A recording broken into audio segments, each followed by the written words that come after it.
Hi everybody, Dean Avignano here with the Garden State Northern Model Railway Club.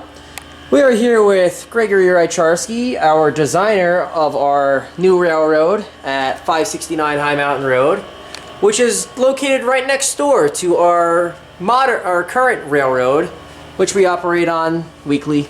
And Greg's here is going to go over what his plan was on designing this railroad. So Greg, what gave you the idea on making it a multi-level deck, 3-peninsula layout?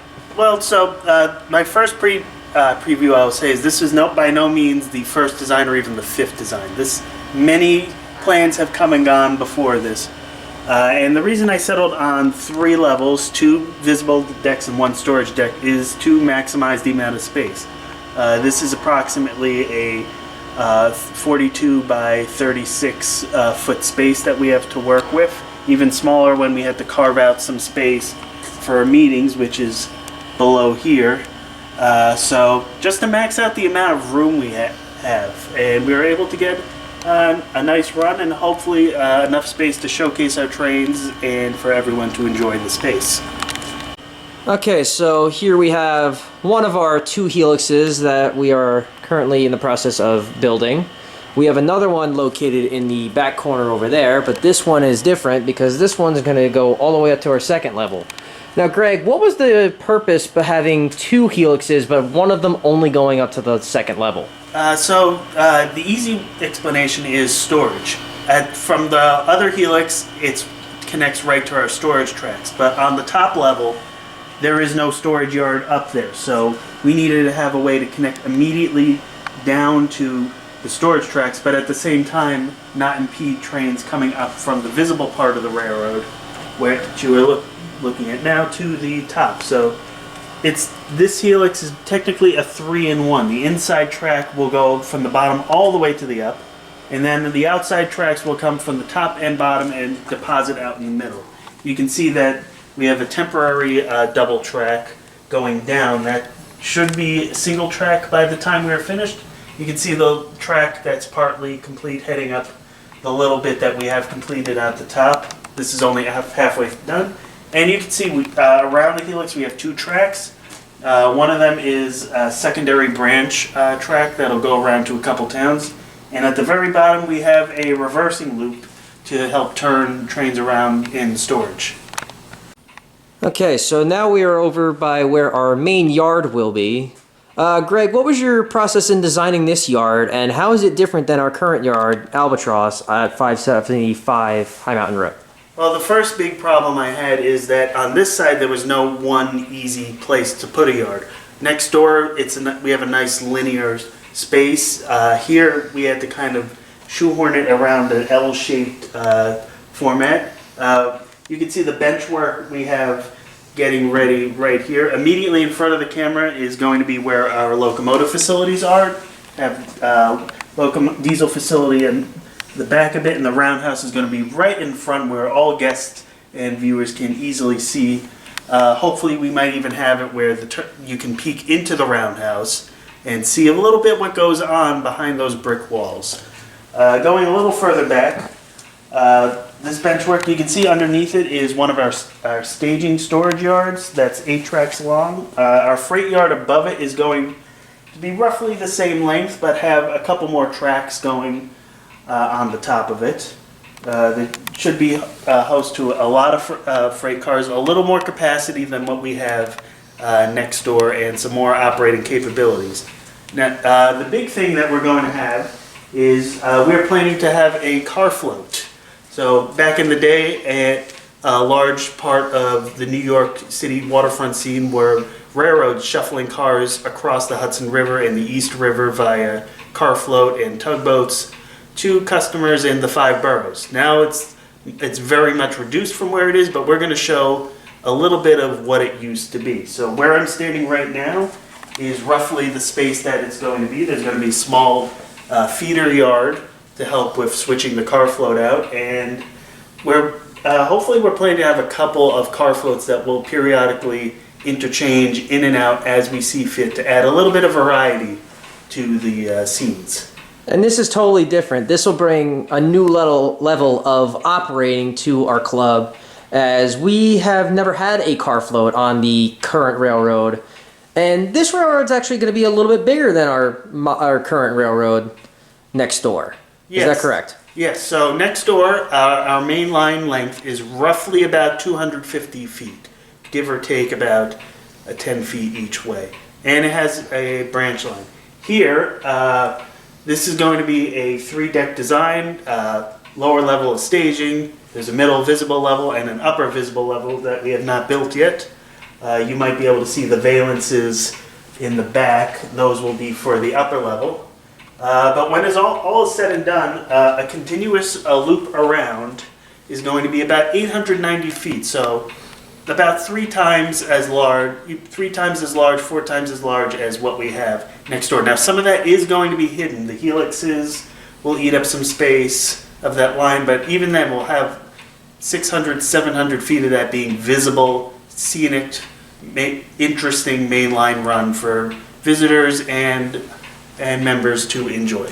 And one of the things that our club has been doing in the downtime is a few of our members have been building the valance boards that will hold the valance above our railroad, and they have worked very hard to build us multiple pieces in work sessions that we've had in the past couple of weeks. The current railroad right now is set up for our shows, but at the moment we will be planning on getting more work done in the next coming weeks. So Greg, before we go over on our new railroad, why don't we talk about the history behind this particular building and what used to be here before we acquired it? All right, so 569 High Mountain Road used to be the site of the New Jersey Society of Model Engineers. They were a 2-rail O-gauge club. You can see some of the track that we've had here. Unfortunately, they lost membership, and around 2014 they closed and left the railroad to their states. We acquired the space that we were able to use it for what we want in exchange for demolishing the old O-gauge railroad. And so now we're building a second HO scale model railway display in the space of the old O-gauge stuff. Actually, from where this camera is sitting used to be where the major freight passenger terminal was for the O-gauge club. Now it is going to be 1 part meeting space and 1 part our locomotive facilities. And where I'm standing right now used to be a interesting scene with trains coming in and out of tunnels and bridges. That's now an aisle space, and the original aisle space, it's currently being used for storage and construction, but we're going to put a nice passenger terminal on this scene. We have yet to determine what the passenger terminal is going to be based off of, so stay tuned for a future update to see what we're going to be deciding for that space. So Greg, one of the questions that we got a lot during our shows were, what were the purpose of these display cases? And a lot of people were wondering, why are the trains in them?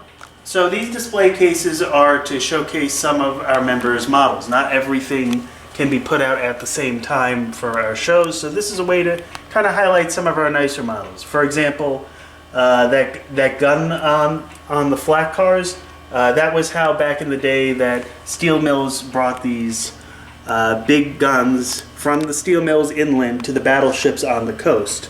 Another example to your left, see some bicentennial locomotives back in 1976.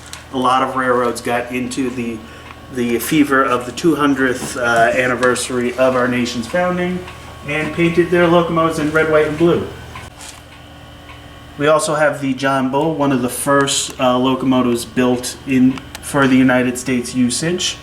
Below that, we have a lot of club cars which are named after members. So Skip G, Dobner Paints, Speedy's Auto Parts, all those are current or former members of the club.